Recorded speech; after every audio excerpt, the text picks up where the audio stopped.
Ô, Vitória Bel, eu quero falar um pouquinho também sobre o senador Davi Alcolumbre, porque a gente estava mencionando uma segunda derrota mais recente contratada pelo governo federal, que seria em relação ao licenciamento ambiental. Mas parece que o Alcolumbre está adiando um pouco a análise dos vetos do presidente da República. O que está rolando no bastidor que está fazendo com que o presidente do Congresso Nacional dê esse alívio, pelo menos por enquanto? Pois é, seria uma outra derrota para o governo, né? Porque muito provavelmente esses vetos de Lula seriam anulados pelos deputados e senadores aqui em sessão do Congresso Nacional.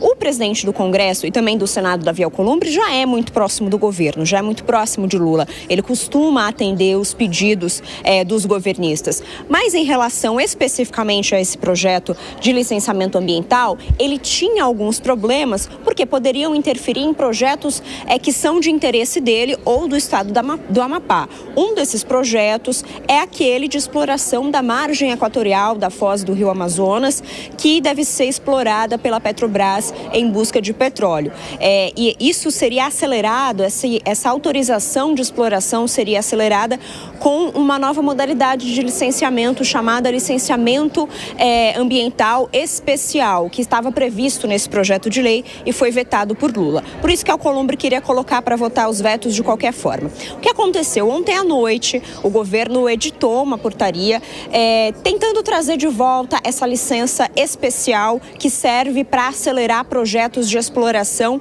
mas projetos de exploração que sejam coordenados pelo governo e não individuais de empreendedores privados.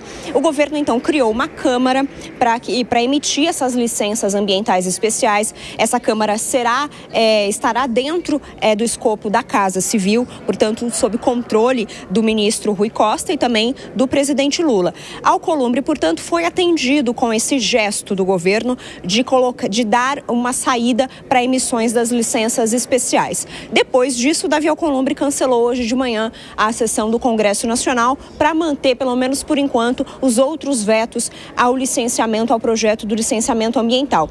E o cancelamento dessa sessão do Congresso era de suma importância para o governo, porque estamos às vésperas da COP30, que vai aí trazer questões ambientais importantes e ficaria muito feio para o Brasil ser um receptor desse evento ambiental e ter aí um projeto que flexibiliza tantas leis ambientais. Só para quem acompanha a gente entender, esse projeto trazia, por exemplo, a possibilidade de uma emissão de licenças, quase que uma autodeclaração. Os empresários poderiam fazer uma autodeclaração ali pela internet para emitir licenças ambientais em casos de empreendimentos que fossem de médio e baixo nível para a natureza, é claro. E também outro ponto polêmico que foi vetado pelo presidente Lula era um que passava a proibir as comunidades indígenas de terem o direito de proibir empreendimentos em regiões em que eles estivessem ocupando. Evandro. Obrigado pelas informações, Vitória Bel. Um abraço para você. Se tiver mais novidade, vá chamando a gente aqui.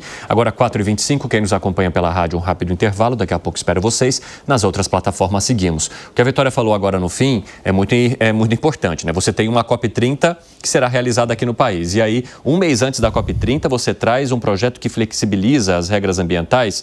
E eu não estou nem questionando se isso seria necessário ou não, se seria moral ou não, se está correto ou não está. Mas qualquer movimentação ambiental que fala em flexibilização próximo de um encontro como esse, é claro que geraria questionamentos ao longo da COP, principalmente porque o Brasil vai querer passar uma imagem totalmente imaculada para os órgãos internacionais. Como é que você avalia essa decisão do senador Davi Alcolumbre, Gani? Olha só, é uma decisão importante para o governo, né, Evandro? Porque, olha, a questão é, uma derrota do governo significa que é perder basicamente o protagonismo da COP30.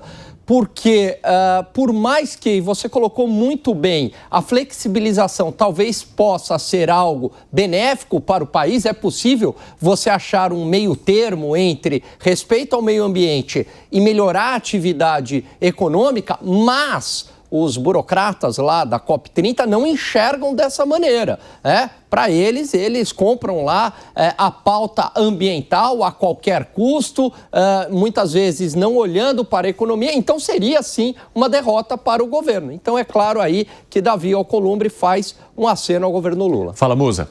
Pois é, sem dúvida. Vamos lá. Eu acho que cada vez fica mais claro que os tais interesses coletivos, eles não existem. O que vale realmente são os interesses individuais de cada um.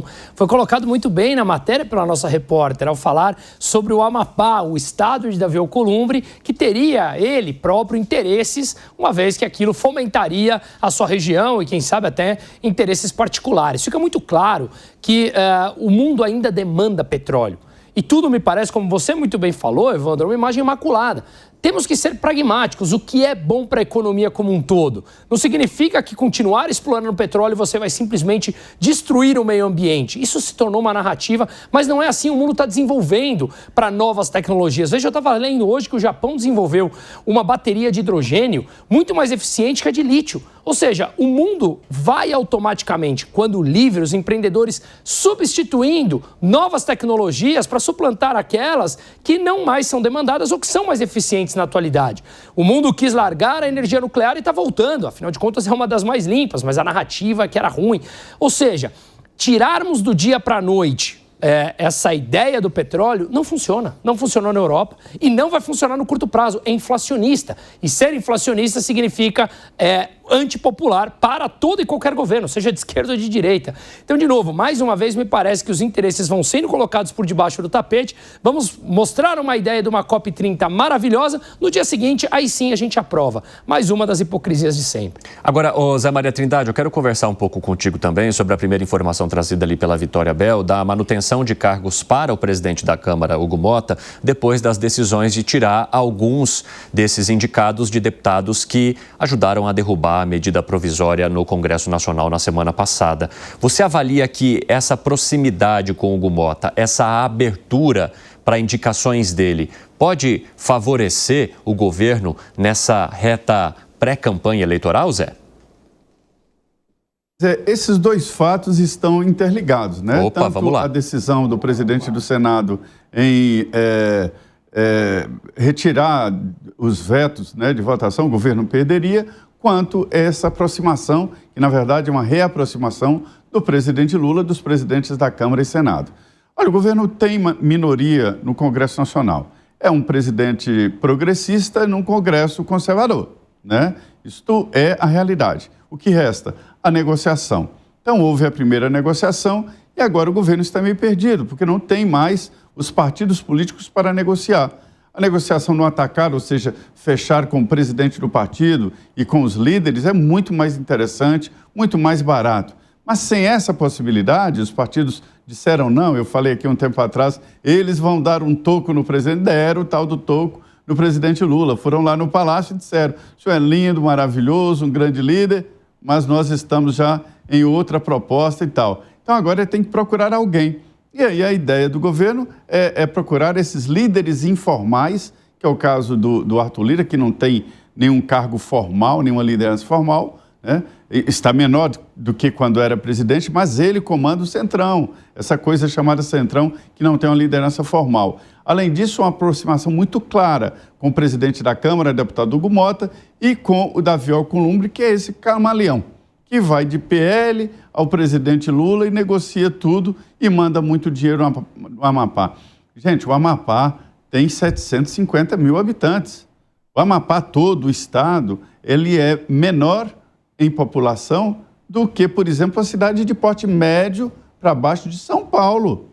Campinas tem lá 1.400.000 habitantes, eu não sei exatamente, mas eu calculo de 1.200.000 a 1.400.000 para você ter uma ideia.